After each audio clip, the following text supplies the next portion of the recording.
Welcome to our YouTube channel, Moneyline with Nancy TV. This is where you get the latest updates on business, finance, economy, market, as well as investment information.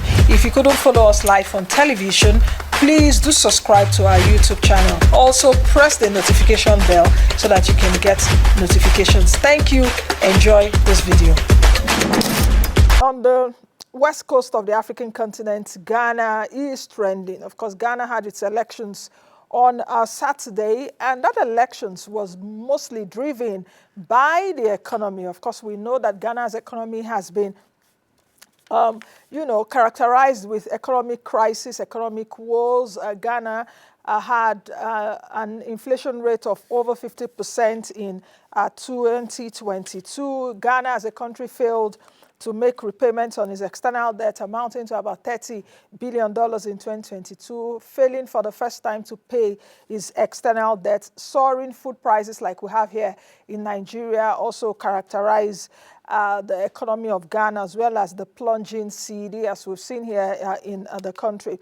Ghana, of course, is a leading producer of cocoa and gold in Africa, as well as it produces oil. The country is undergoing its first or the worst economic crisis in a generation.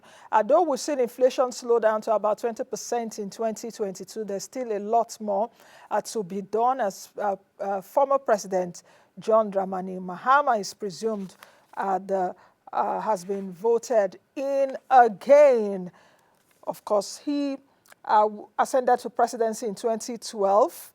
After President Atta Mills' death, his tenure was marked by drastic power cuts. They were also battled allegations of corruption. He campaigned on promises of a swift economic recovery, and John Mahama appealed mostly to the youth between the ages of 18 and 35, whom are 62% of the voting population in Ghana. Like I always say, Africa, it's a young continent. In Nigeria, for example, the median age of Nigeria is about 17 to 18 years old, which also cascades around Africa. Joining me right now to give us more details on the ground is Ijeoma Osamor. She is the anchor of Democracy Today, AIT's Democracy Today.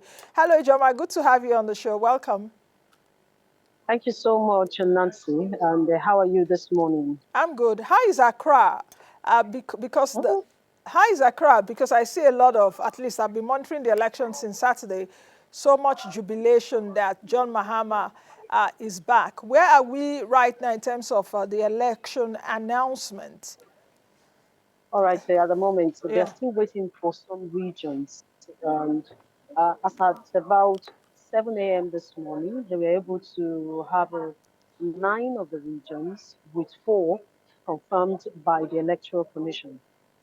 But they're still waiting for the fax machine to bring in more results. So 7 of them were awaiting. 1 had come, so 6 is yet to arrive. And at the end of that, the Electoral Commission said they will announce the result. They're promising that they will definitely announce the result in the next 24 hours. And their deadline is 72 hours after the close of polls. And they still have enough time. So they're waiting for the fax machine to give them, because what they have here, just like we have the IRIF, they have the fax machine. So the results will be sent through fax machine to the National Collation Center from the regions, and that's how they collect their result here. Nancy. Ijeoma, speak to me about the mood in the nation, because from what I saw from Saturday, Sunday, it seems that majority of Ghanaians are happy that John Mahama is back, of course, making a historic comeback. We know that this is his 3rd time. He was vice president during John Atta Mills before the passing of the former president. Why do you think that there's so much optimism surrounding John Mahama's comeback? All right, the people expected it. They wanted to vote away this present government because they complained about the bad economy and then the activities of illegal mining. That's what they call galamsey here in Ghana, in their local language. Yeah. And the activities of illegal mining is not only affecting their economy, but it's destroying their environment. They just see these illegal miners going to schools, anywhere they just suspect that, oh, there's mine here. They go there, they pull down the schools, pull down hospitals, business places, people's homes, making them homeless, and it's also polluting the environment. So the economy as well as balancing two major factors that make the Ghanaians vote out the incumbent power. And ever since the vice president came out and gave his speech, a concession speech, conceding to defeat and congratulating John Mahama, even before the Electoral Commission even took a decision to say, oh, we want to start collation. We had already done that. Even in front of the former president's big office and his headquarters here in Accra, they had a big screen on the streets where result collation from the National Collation Center, people just watch them even on the street as you're moving. It's been banned. And immediately they received the press conference coming from the camp of their opponent, the ruling NPP. That's the person of Muhammadu Baumia. They went into jubilation. They started dancing, they were singing, they were calling on the EC to immediately declare that their only fear was the incumbent vice president Daniels conceded defeat. So why would they still remain where they are? So the incumbent president said he had to concede defeat after they received the what they call the pink paper. That's the from various in the polling centers.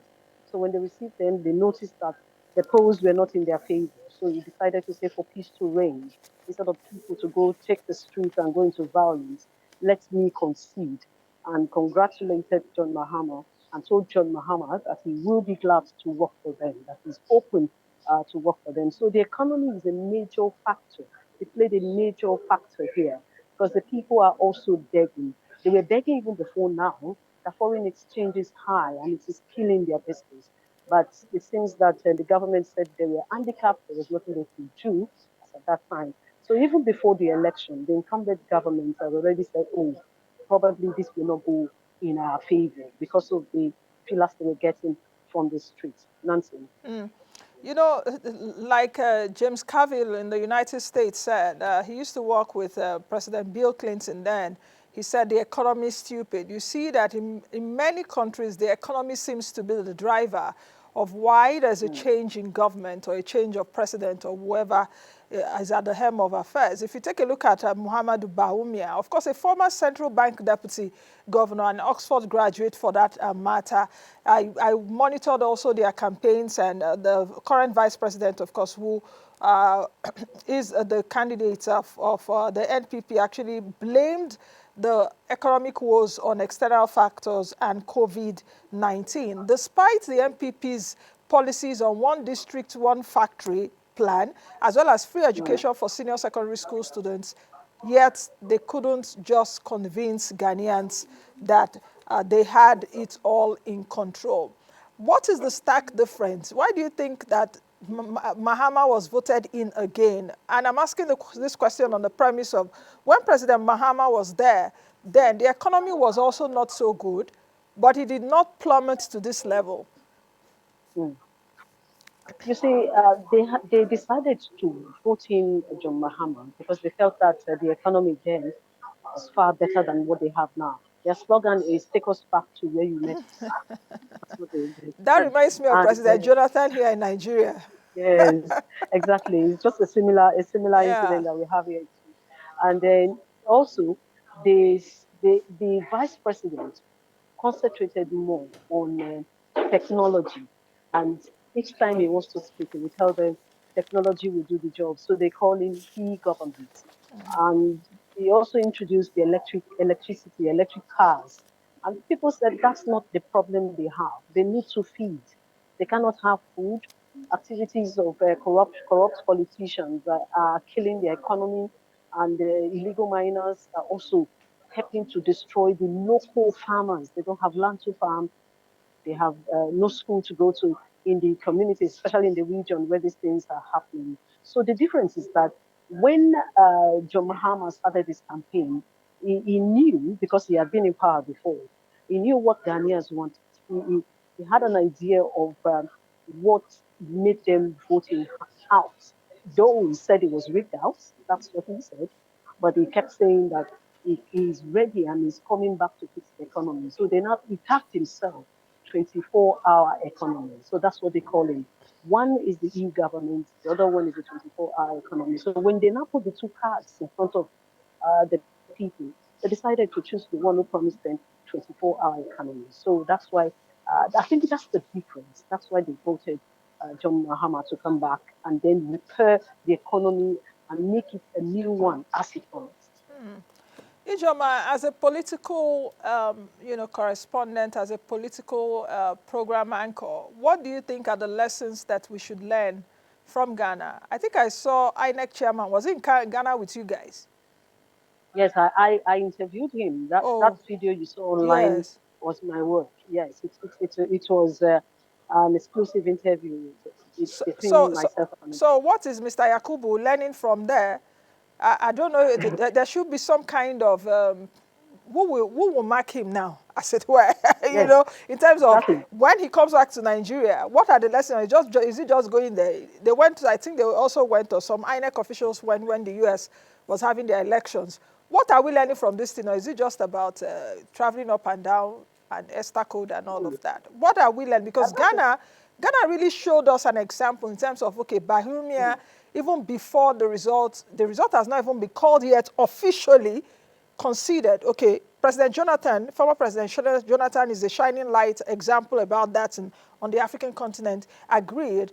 But you will see, in fact, when I was monitoring it, the two parties, NDC and MPP, they had their own rooms, what do they call it, situation rooms, and they were monitoring it. And whatever is there is actually what is accurate. So what are the True. lessons that Nigeria can learn? Is it Nigeria or INEC? Nigeria's INEC. INEC Yes, Nigeria. You're just yes. talking to me and you called President Jonathan and I saw him pass and he waved at me. Oh, Yes, fantastic. because he's here in this hotel. So he Yeah, waved at me. He promised that he was going to talk to me after the fantastic. final declaration of the Cool. budget. He just passed. So yesterday, I also asked him the same question that what Baumia did is not strange to you because this is one of the things you also did. He said it takes a man with strong will to come out and say, let me just say, for the sake of country, let me concede. So that he commended Baumia's will for doing that and saying that Baumia helped a lot, stopped so many violence. Because even before the election, when we went to the office of the NDC, they were saying, we know we will win this election. That's John Mahama's supporters. We know. We have everything mapped out. And if they go the other way, oh my God, they will be surprised what will happen. So it was like fire coming in front. And Baumia saw the fire coming and said, no, instead of Ghana to burn, let me just concede. That's how the man came out and said, okay, I'm conceding. But talking about the INEC chairman, the question you're asking me is the same question I asked him. I said, have you learned anything from Ghana election? He said, oh, yes, we learned from each other. Ghana took away something from us, and we have also taken something away from them. Ghana was not, didn't, last election, they didn't do this collation to collation, where you have collation officers from the polling unit to the constituency, to the region, and then to the national collation center. That wasn't Ghana's style before, but they took that from Nigeria. But one thing he said, and Nigerian politicians should take home is the fact that you don't just jump from political party to To party. another, yeah. Yes. So what Ghana politicians show to Nigerians, I'm quoting the INEC chairman, is that when they lose election, they remain in that party, they sit down, strategize, they map up their mistakes, they repair them, and they try to come back and they stage a comeback. It is not the first time that this is happening in Ghana. Uh, Mahama was first there, he was defeated. Now Bamia has been defeated. Bamia was he's still the vice president of the country.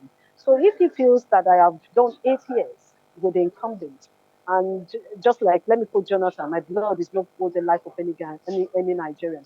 So the same way Bamia said, it is not worth it for me to see Ghanaians up in arms with each other. Even before he came out yesterday, we had incidents of attacks on the electoral commission's offices.